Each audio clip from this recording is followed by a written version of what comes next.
book of hers that I actually have carried around for a long time. Yeah.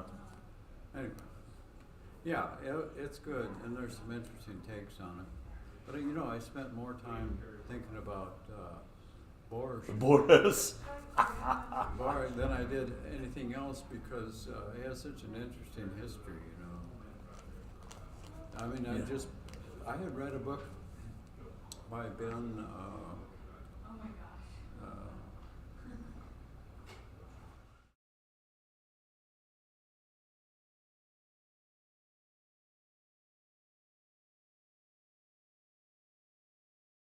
Okay. Borges. Ben. Desert Notebooks. Not Nabhan. No, that's Deserts. Oh, Desert Solitaire. I reread that too. Yeah. Yeah, come on and join us, DJ. We might just have a three-way conversation. That's good. And if Ann or Greg or anybody's out there in the world, they can listen. Well, I should have found that other one about Borges. I watched an hour, almost a 2-hour special on Saul Bellow last night. I got hooked. You did? Got hooked into it. It was American Masters. It came on after the news. Yeah. And God, one of the people they interviewed was Salman Rushdie. And they said, here's a guy, can you believe that you could put complicated epistemology in a novel and have it be on the New York Times bestseller list, Yeah. And, but Borges was he's doing metaphysics, and poetry. But one of the things that actually all of those stories have in common, and I mean, I guess you could say that about anything, but it's kind of who is the I? Yeah. And what are the characteristics? Even Hemingway's story, is it the guy, the coward, or the guy that emerges before he gets killed?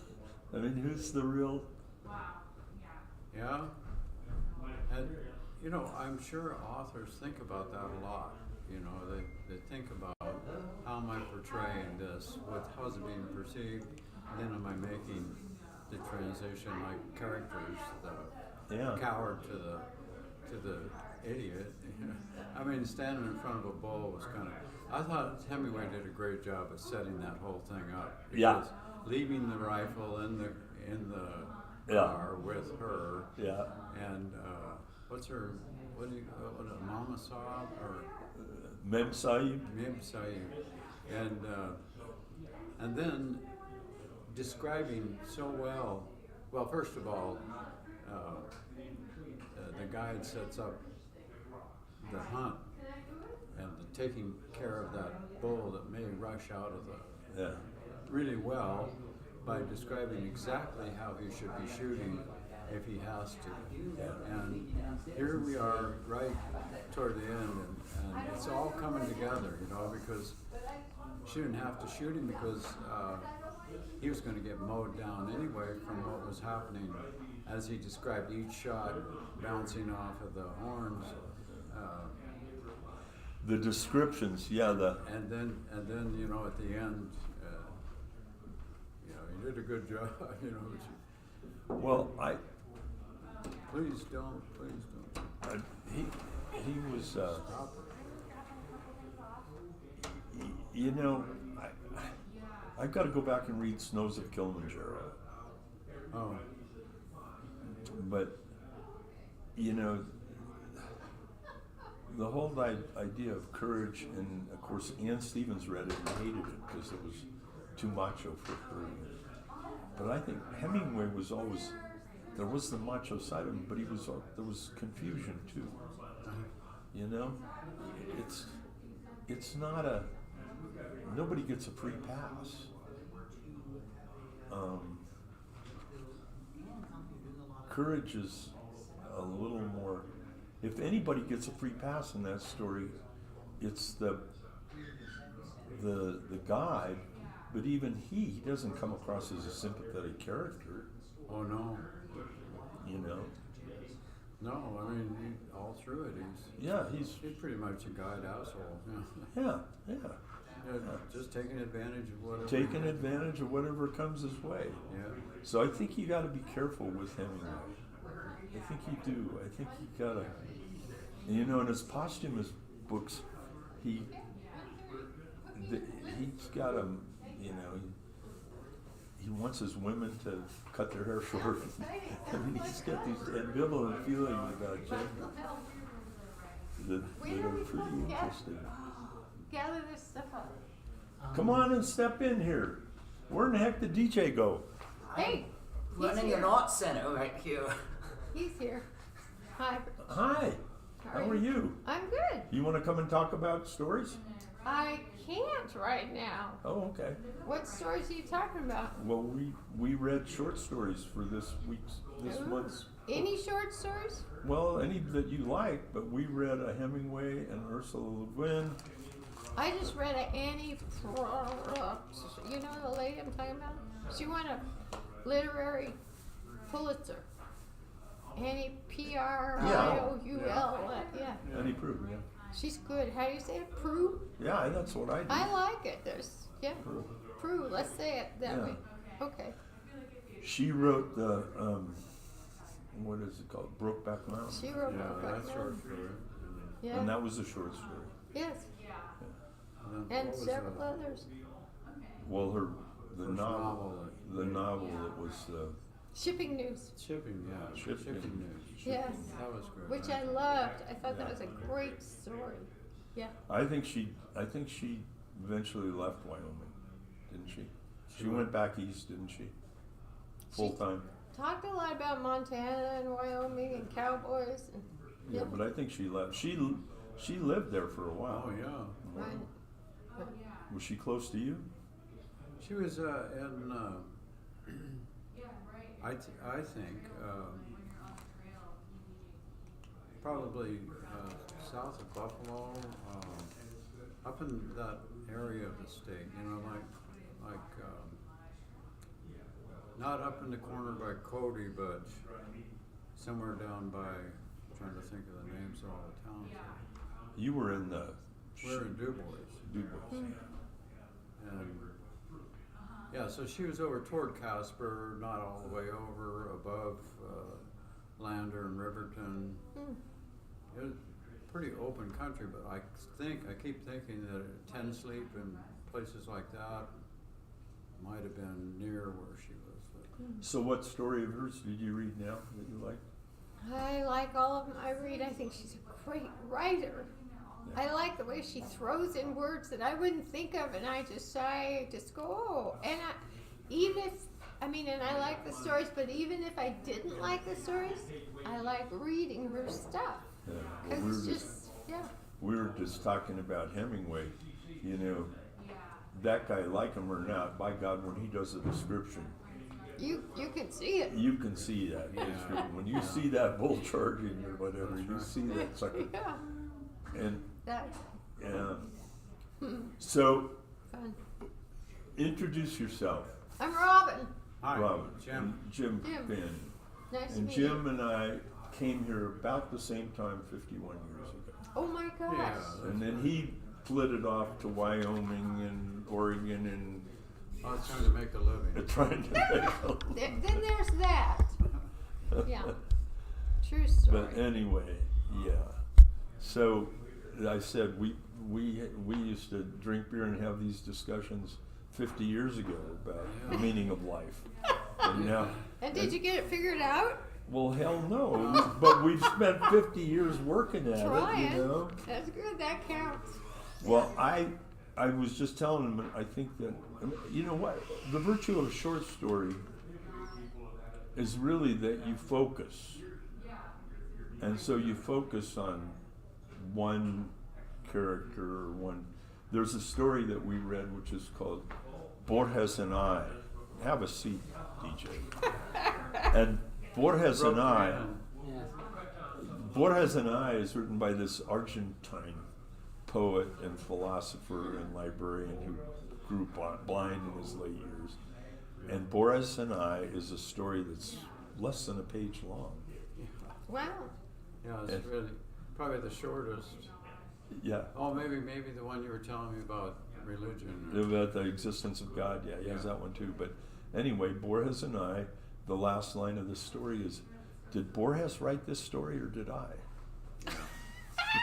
Clever. In other words, Oh. it's all about who's the real Borges? Is it the guy who's out there winning prizes for writing and Right. doing all these things, or is it the guy that goes to the bathroom, Right. Yeah. Eats breakfast every day. and eats breakfast? I think it's a pretty... Well, it made me think about my old sociology and social psych classes. Irving Goffman, wrote about how you present yourself in public or your public persona, and you reflect on it, and people tend to see themselves as someone other than that. So there's that play, but I think Borges knows all that and was actually kind of making a mockery of it by actually being the third element, looking at the other two guys. The other two. And but I read a little bit about him, and that's what he was about.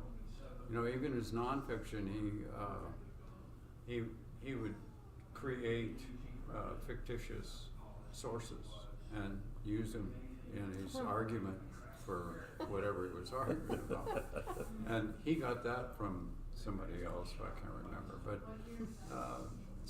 he's a really fascinating character, but he was really into that. And Irving Goffman he would talk about it as the impression management. You want to manage just how other people see you. And you spend a lot of time thinking about it. Well, I'm sure that being so famous and doing all that work and writing all those, he wrote about philosophy and religion and everything, that he...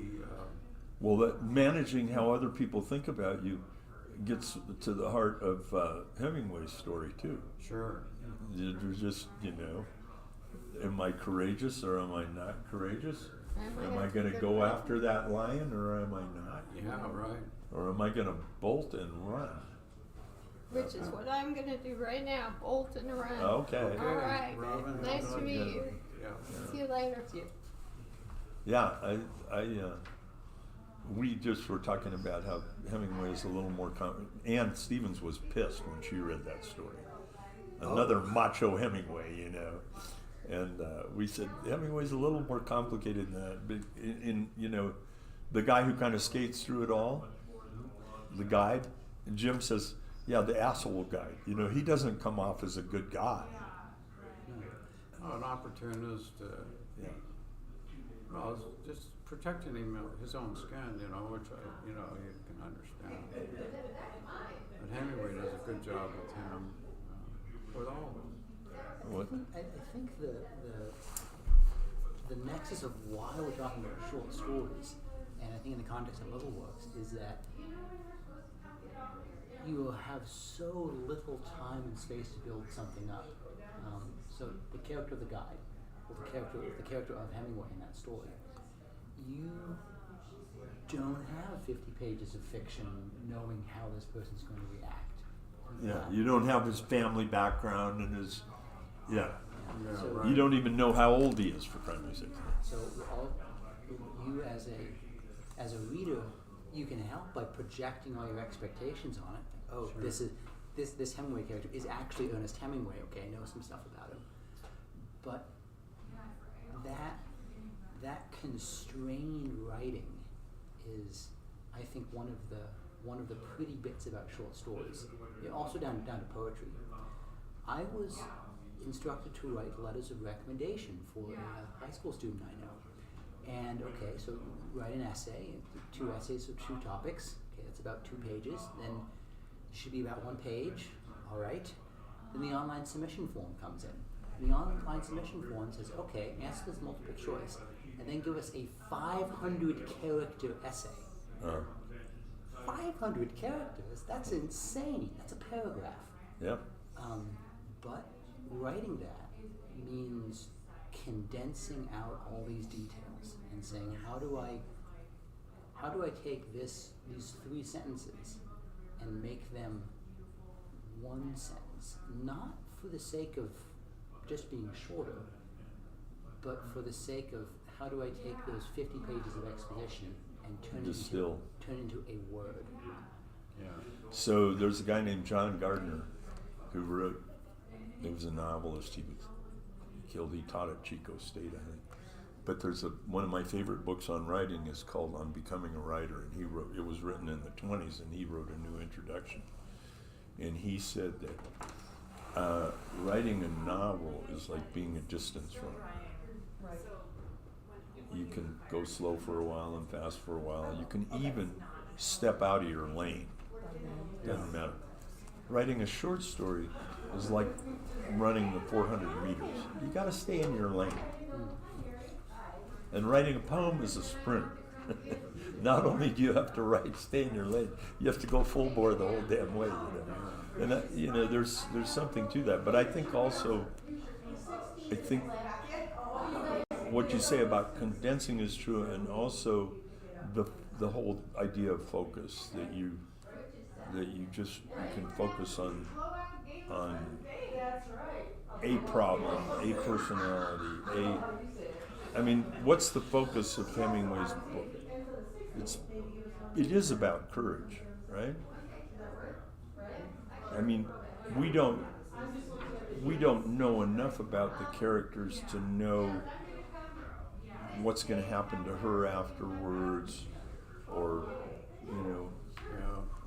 but we can have a discussion of what courage is about, and whether that was a courageous act, or what prompted his courage at the end. Was it anger, or was it? He sounded euphoric. You say he was really. He was euphoric. Yeah, because he had taken, it was the lion, wasn't it? Yeah. That he had taken. The Short Happy Life of Francis McCumber. That was it. The Short Happy Life was this much.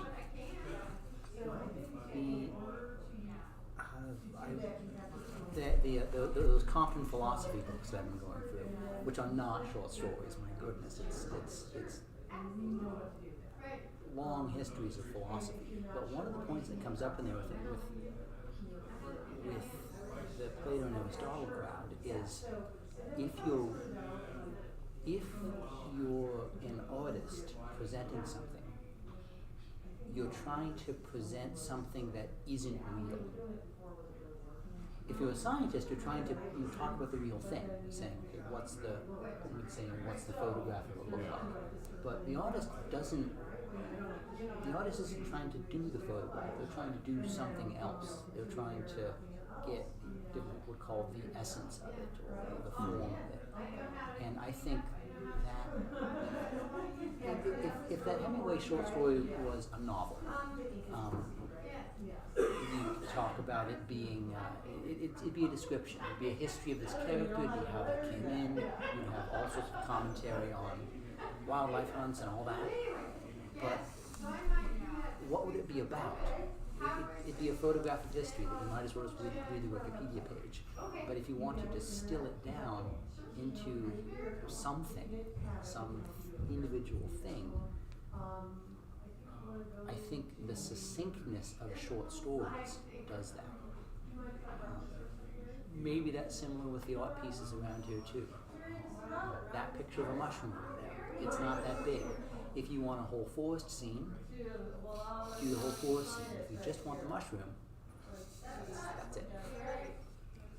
Yeah. I was thinking about too about the Hemingway story. As courage is the whole. It's what holds everything together. The story is all about that, but it really is about also the place, the, what we value in our society, the brave guy that can stand up in front of the bull or the lion. Yeah. And his wife was so put out, you know, that he on the first animal was. The first one was the lion, and the last one was the. But the one he chickened out on. Yeah, no, he chickens out on the lion, and then he comes back to hunt the buffalo. But he shot a lion on the. I'm trying to think He shoots the lion, and the lion goes. He doesn't hit it, and it goes off into the bush, and they have to chase it. I see. Okay, yeah, that's when he does that. Okay, Yeah. Anyway, so it is how the hunter, the guide, values macho bravery, courage, sort of stuff. And here he is, you know, he didn't muster up, and how hard they were on him because of that. You know, there's no apology he could make, because he understood that the value they put on him being brave or courageous. And then when he does finally get brave, shows courage, all of a sudden, you know, things change between he and his wife. Yeah. And he now has this feeling, you know, that he could dump her anytime he wants, and she knows it, and which gives us the ending. But so there's a lot of interpersonal dynamics there. and that could go. I'm just thinking the value that we put on things like that. You know, if you look at Le Guin's story, it's all about the happiness trap of. I mean, some people think it's allegoric in the sense that it parallels a lot of the mythology that goes on with capitalism and here. And at any rate, so many people in the town valued their what they call happiness more than they did morality, you know, being a moral person and not allowing this young person to be persecuted. Interesting, because I didn't read the story like that at all. I didn't think it was an allegory to. I didn't think it was really about happiness. What I thought it was a story about writing. It was a story about how, as a writer, you put in juxtapositions in a story to make things make sense. Could be love and hate. That's what at the beginning. That's what I was feeling too. Could be anger, sadness. Could be joy, happiness. But I think that the shortness of the story makes both of those sort of outside views in on it. What's around the mushroom? Why is that mushroom there? Well, the smallness of the story and the lack of description she gives us to why gives us the ability to say, here's different points of view to have stories about. Yeah. I think that story is about our need for the other. And that's where I think the Bradbury story is too. That we, as human beings, were doomed to tribalize to a certain extent. That we have to find an other out there, and that other can be somebody that that's physically different or that's mentally different, and she even uses the term imbecile, and you know that all of the ways that we use to put other people down. And then I told DJ that earlier. I said I think the heroes are, and that's the title, the ones who walk away. Yeah. And what they do is they walk into the real world, realizing that there's good and bad, and there are these things, and you have to, you know, the real world requires you to deal with them. And if it was a long novel, and her novels reflect in a moral way, it requires you to deal with them in a moral way. That's not implied. Well, it is implied in a way. Yeah. I think that definitely that's that's a major focus of the Guin story. It's the title. It's not about the good. It's about the ones who leave. The ones who leave, yeah. And I think that in the view of it as sort of a writing story, it says that as the hard thing to write and the hard thing to be, the hard story to tell, and the one that you, dear reader, are going to actually be living and telling and writing if you're an author, isn't this one of black and white, of easy juxtapositions. It's one where you have to walk away from that and tell tell a real story, or tell a story without the guidance of all those tropes. Well, Yeah. so Bradbury's story, he's just got this little girl Yeah. that knows something, and they keep her out of the sunshine. And you know, he's not as eloquent a wordsmith as Le Guin is. You know, Le Guin, but I think that one is. What happens to the girl at the end? I can't remember. She's let out. They let her out, that's all. That's the last line. The sun has come out. I think it's said in the story that she is an outsider. She's not a Venusian. She's from Earth. She's actually seen the sun before. Yeah. She remembers seeing it, and because she's an other in the school, or because of family stuff or whatever, she might be going back to Earth. Yeah.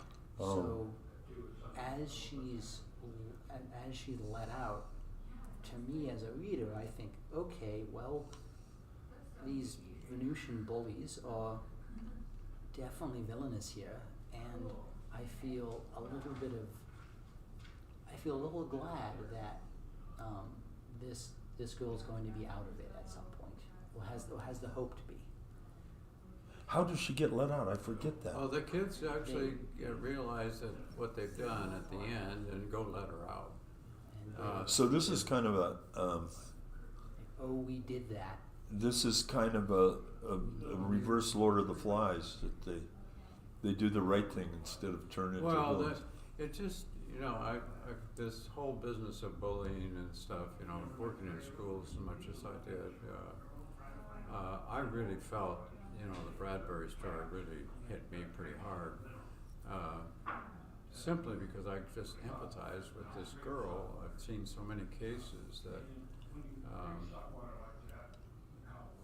anyway, and the teacher was off somewhere else. That's another thing, Yeah. with being a principal, that would be grounds for I'd her. fire that teacher. She'd be in my office. And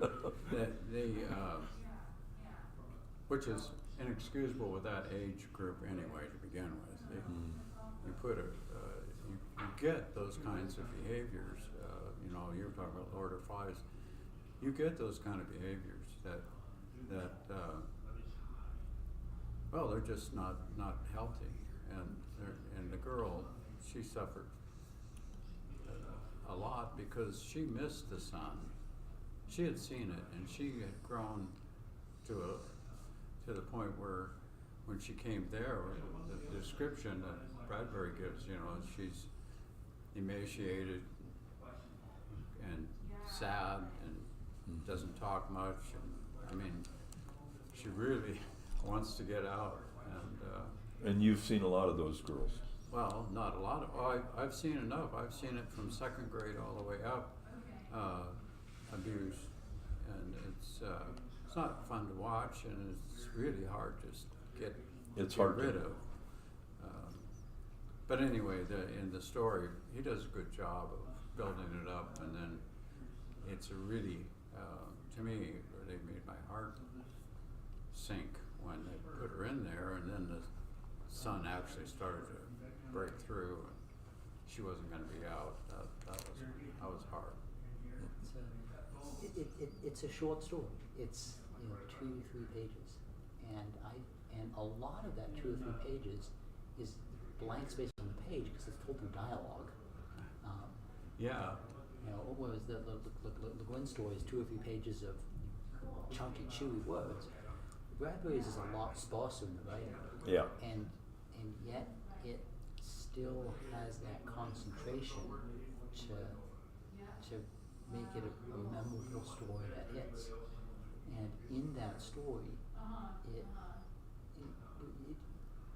it tells the plot, it tells us who it empathize with, it throws in a bit of science fiction, which that'd be a different conversation of why does it matter that this story is science fiction and not enterprise? Yeah. Does that just increase the stakes? Why does it matter that the stakes are higher? She's already being abused. Well, maybe that's why my comfort zone with short stories has been number one, and I wanted to pick one of them, but I didn't. Is the Yiddish stories? Yes. That there's always a little moral twist, and they come to the rabbi and he solves the problem of whether they should get married or not, or do whatever the hell it is, but also Saroyan, who is just this marvelous. The title of his famous play was "The Daring Young Man on the Flying Trapeze," and that's how he,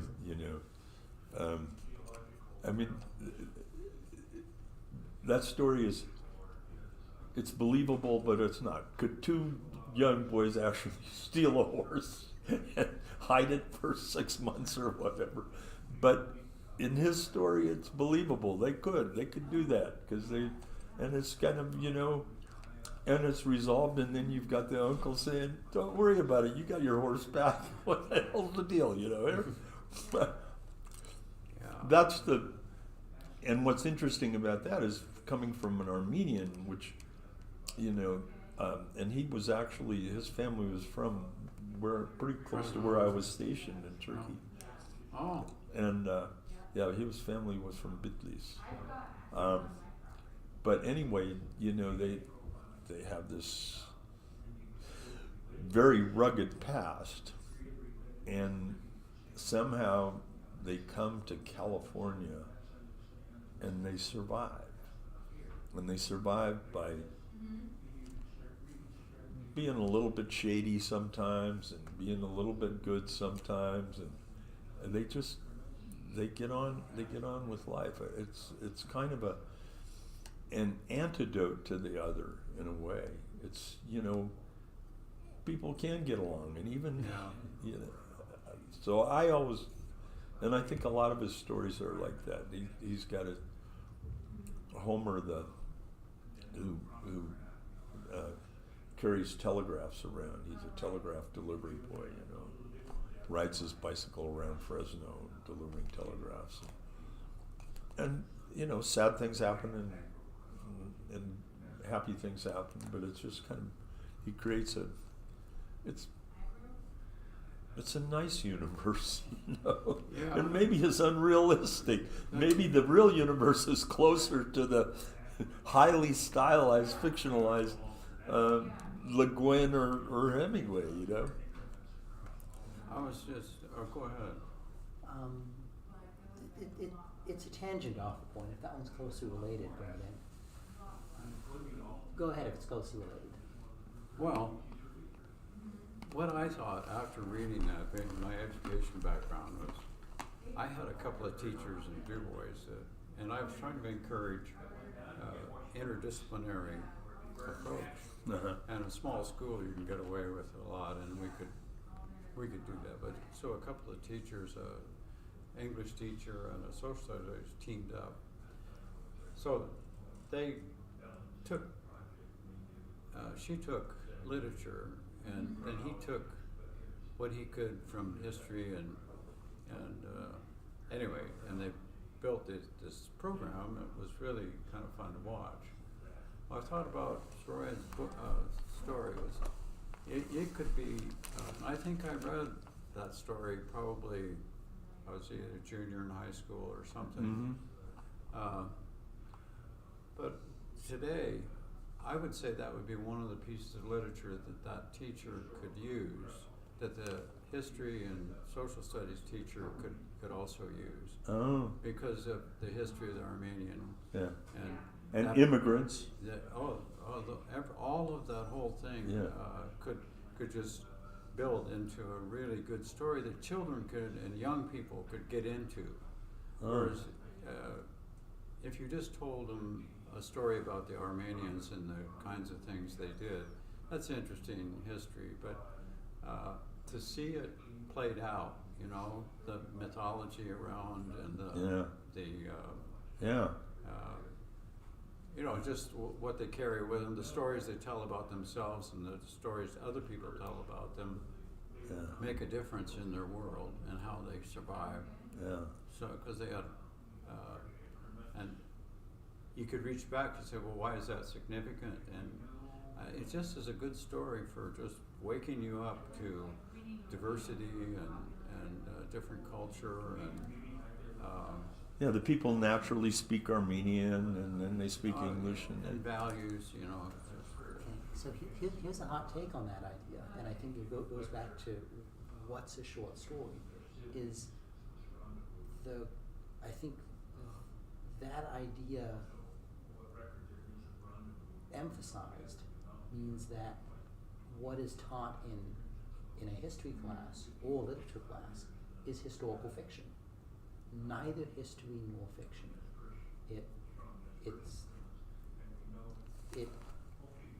doesn't have the focus on identity and a point and intent that a short story does, and it doesn't have the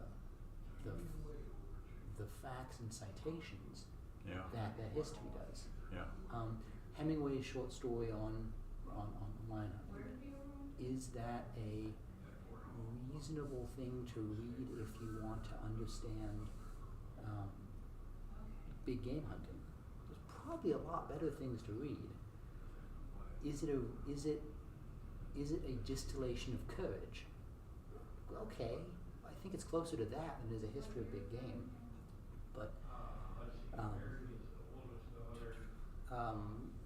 example on this, it's sort of the longest example that people start calling short stories. Joseph Conrad, Heart of Darkness. I'd say that it's hardly a short story, it's giant. But is that a history of an explorer going up a river? No, it's completely fictionalized. Is it something that does catch people's attention and intrigue them about it? Yeah. What's it about? Well, good question. Those giant AP English classes you can have on what's this story about. So I think it kind of fails in the historical side, and I don't want to say fails in the fiction side, but I think it fails in the short story side. Short stories are hard to teach, I think, without being more parables. Yeah. Well, I don't think it would be a curriculum in any way. It would just be one piece of literature that would stimulate some questions. In fiction, the author has a lot of latitude and can make a lot of, I guess, projection of their own feelings about a particular thing, which is also a piece that could be talked about. But the social studies teacher, what they did actually, she had several pieces of Greek tales and mythology, and then he used the Socratic method, and they broke into small groups, and then they explored a whole lot of different things. But you could teach the history of where that myth came from, and Well, just to back up what you're saying, you could add what's her name, the house on Mango Street, which again you have in this case refugees from Mexico, you know. that was a good story. But I think that showing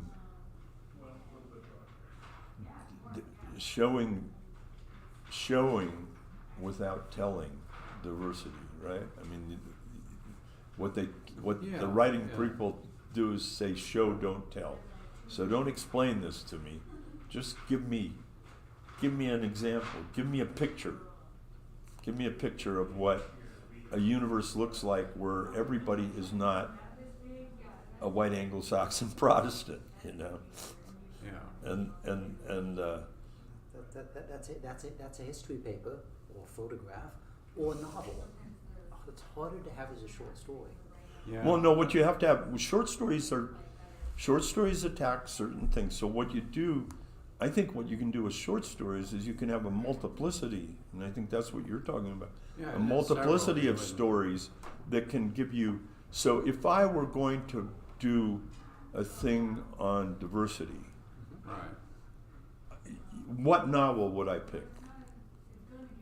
I could pick a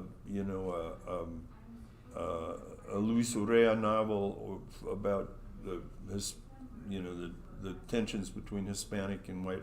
I could pick a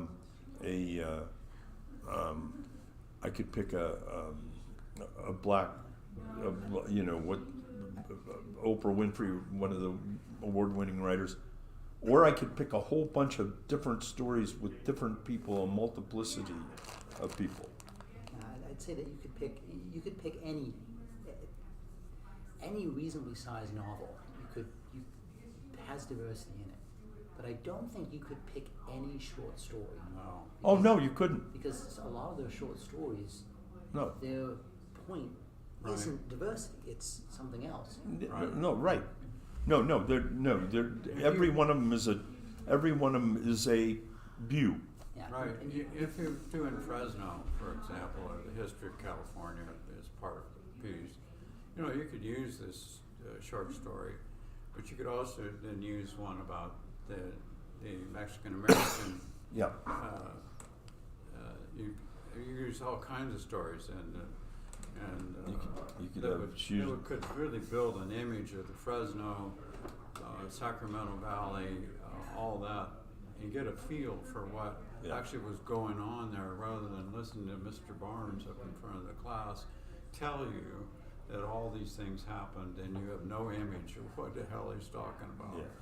a diversity of short stories, and I think that uses the shortness of the short story rather than the story side of it. It's just here's something concise that we can read 10 of, and they're all going to be from different voices. They're all going to be about different things. Well, think of the things, again, talking about diversity, I think the two most powerful things I've read about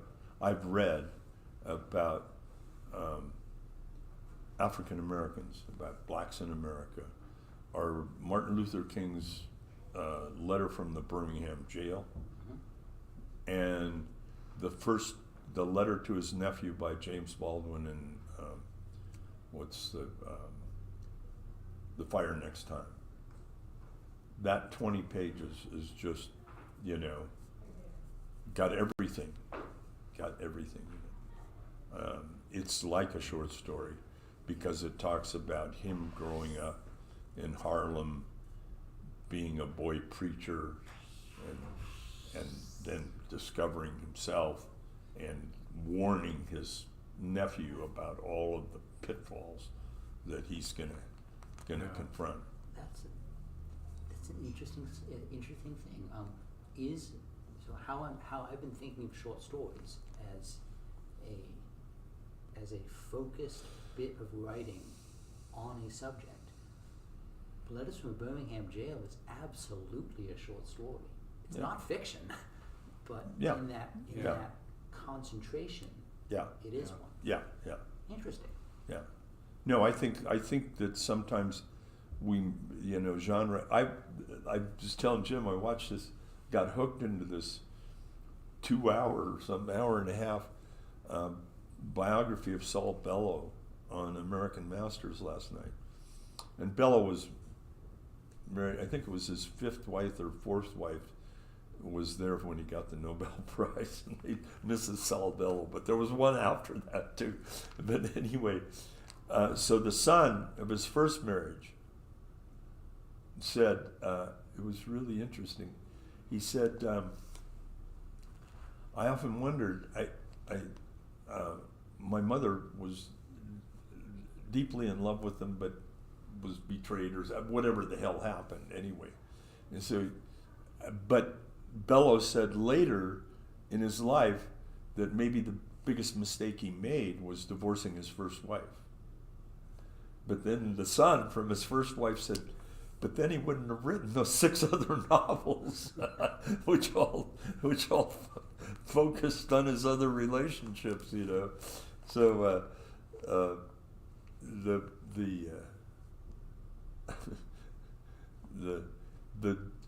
the line between fact and fiction, in other words, is one that's pretty. When we put out the call for artists for this show, little works, okay, we have to define what little works are. And usually when we put out a call, it's something about the artists themselves, the women show the show. But this was about the art. So now we have to define what a little work is. And what we came down to was a price and a set of dimensions. What price does it have to be under, and can it fit in the bread box, basically? Yeah. I wonder if our county, we Fish Trap, Josephy said, we want to highlight short stories, and we want to show a breadth of short stories. Where do we draw those lines? What's a short story? Could I submit Heart of Darkness? Could I submit Letters from Birmingham Jail? Would it have to be? Well, as a practical matter, just like here, when we started doing fellowships at Fish Trap, we said, I forget what the word count was, but we said 2,500 words or something like that. So you could write an essay, short story, a poem, whatever the hell you wanted. Short story defined by word count. By word count, yeah. And the other side of that, which is really interesting, is we used to say that open mics you had 4 minutes. And people would come up and say, Rich, I wrote a 600-page novel. I can't read 4 minutes. And I told Luis about this, Urrea about that, and he said, I'll show him. So Luis Urrea got up at the front of the room and did, without looking at the book, he did a 4-minute recitation of the scene in Hummingbird's Daughter called God is in a Taco. Okay?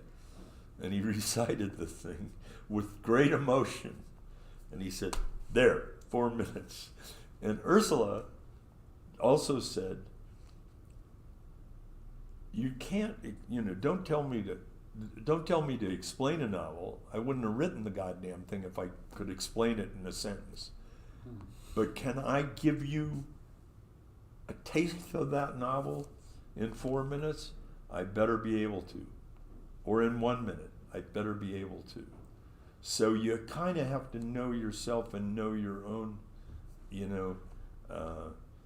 to know what you're capable of there. But that's another way to think of it, is Fish Trap Firesides as it's not so much a word count, but a people limit, a time limit. Yeah. No, it's in order to understand the world, we put borders around things. And we put borders, I mean, why, and actually different. You know, we've gone through ages where you had the 600-page novel, and now you don't. Actually, I think there are a few that are getting longer again now. But so those boundaries shift. But actually, what's been my big thing recently, and that's why maybe I focused on the other here, is I watched that America and the Holocaust, and I was, it suddenly hit me, why can we have Putin now obviously attacking civilians, okay, and we have in Iran a bunch of old men who are literally killing women because they won't cover up. Why can we have these things going on, and the ways that we think to fight them are to arm the Ukrainians? I mean, we don't have a very good way. We don't have very good ways of dealing with that. So in that Holocaust thing, there was a novel mentioned, and it's called The Oppermans. The Oppermans. And the Oppermans, I got the novel. This novel was published in 1935. Okay? 1934. It takes place in Berlin from 1930 to 1933. It tells you exactly what's happening in Berlin in 1930 to 1933 and what's happening to the Jewish community there. And the New York Times reviewed it in 1934-35 and said, the devil is at the gate. Everybody must read this book. But we didn't. And to me, that's one of the perplexities of literature and government and anything else. How in the hell do we deal with evil? With, One of the things that that book I was telling him about, a book I'd read recently, Ehrenreich, I think is his last name. Okay. Ben Ehrenreich, and it's called Desert Notebooks, but he goes over, it's really just, he's doing a lot of thinking, and you're just reading it, what he compiled his journals into a book. So you've got a whole series of different observations about different things. And one of the things he does, every once in a while he'll bring something up about historical, archaeological, or cultural things. And one of the things that he looked back at was the discovery of the original tablets, where the first script was actually decoded in Assyrian or somewhere, and it was all about the first writing, the first use of written language was to record what other people owed you, or how many people you hired, and what you know. Bookkeeping. It was bookkeeping, and it wasn't several hundred years later that there was actually literature that creative sort of stuff and communications and that sort of thing, probably religious. I have no idea, but anyway, the point was not trying. I'm not going to be accurate because I'm not that. But the point is that prehistorical peoples didn't need it. Was the argument of one of the anthropologists, that written language is great if you have to communicate at a distance and you have to record things, but hunter-gatherers and even early Neolithic people probably didn't need it. it was once they started commerce and grouping a lot of people together in one place, and that sort of, that those things became essential, that you needed to be able to do that. But if you didn't have a broker handling all of your commodities, but you kept it in the village, you wouldn't need it nearly as much as you did once you started getting it financed and brokered by somebody else. And then they started consolidating people. Anyway, the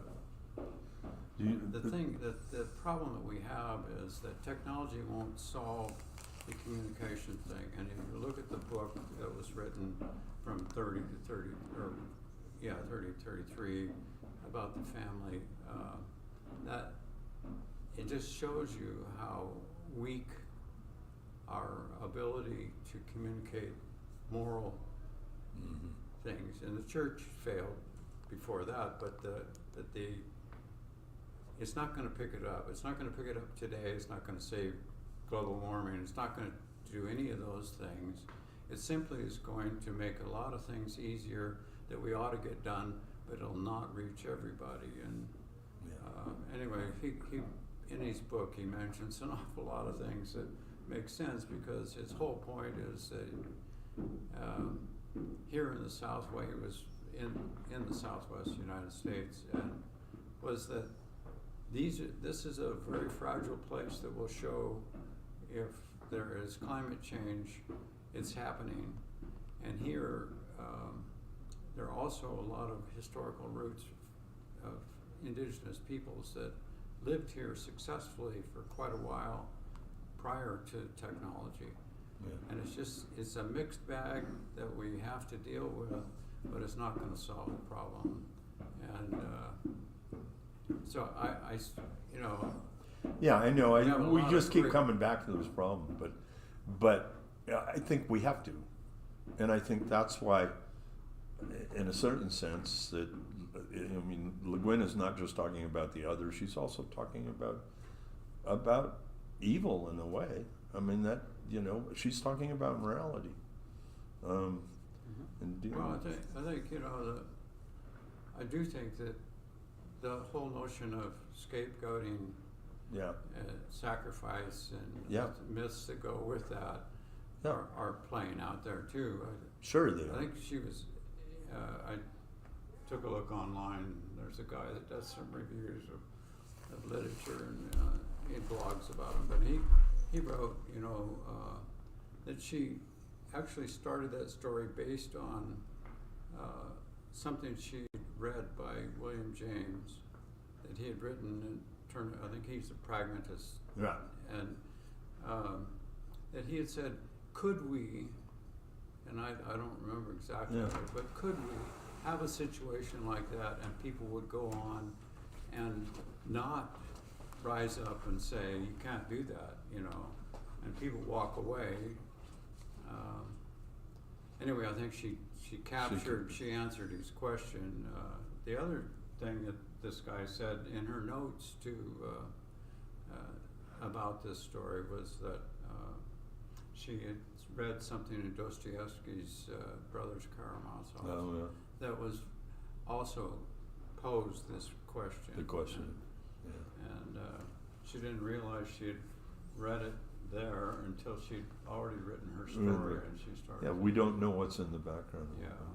Yeah, I know. We've got to quit and go back to work. Yeah, sorry about that. So I'm glad you sat down. I wouldn't. Have you actually met? No, we haven't. Okay, Jim Fanning, DJ Lincoln. Hi, John. Yeah.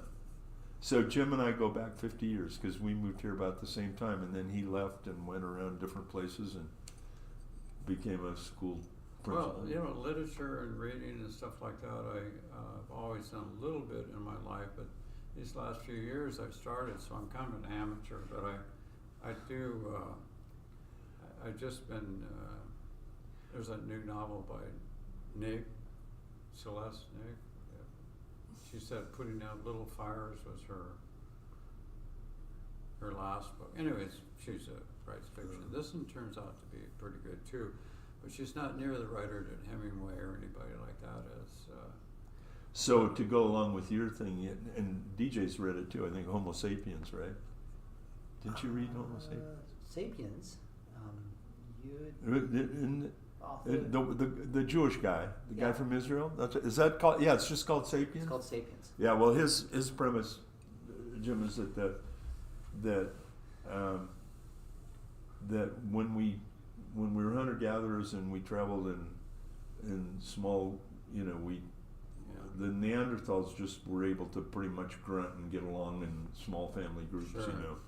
But then as the group got a little bigger, you needed to tie a few more people together to get a tribe, and so you went to gossip. You had to learn to gossip. So there's maybe the short story, right? Yeah. You had to be able to tell stories about each other. Yeah, really. So that tie it together. And then in order to get more than that, what's his figure, about 250, I think? Yeah. In order to get more than 250, you have to go to fiction. You have to invent religion or economic systems or something that you can get more people to believe in the same thing. Yeah, more, and I don't think it's so much. Well, invent fiction, yeah, but I think specifically invent that morality fiction. Invent that by fiction he meant something to believe in. Yeah, here's an ethic we can tell. Yeah. In a story. Yeah. And the two he uses are religion and economics. Or nationhood would be another one. Oh, that'd be interesting. Who is he? What's his name? We'll look his name up. Sapiens. I'll shut down the YouTube so we don't bullshit. I've got it. I'll bring it in here. There's an anthropologist from New Zealand who wrote in the 50s that I've got his book, and he goes back and talks about in the early the transition from hunter-gatherer to Neolithic village and then eventually the city was the walls were here they had an intimate group that knew everything about each other in all detail in all ways. Yeah. And then they started building houses, which put walls between them. Oh. And you started organizing, the physical organization of people also made a huge impact on how, Sure. how people connected. I think I'll bring that book in for you. I think that. I think it sounds right on target. I just have been looking at these guys and I've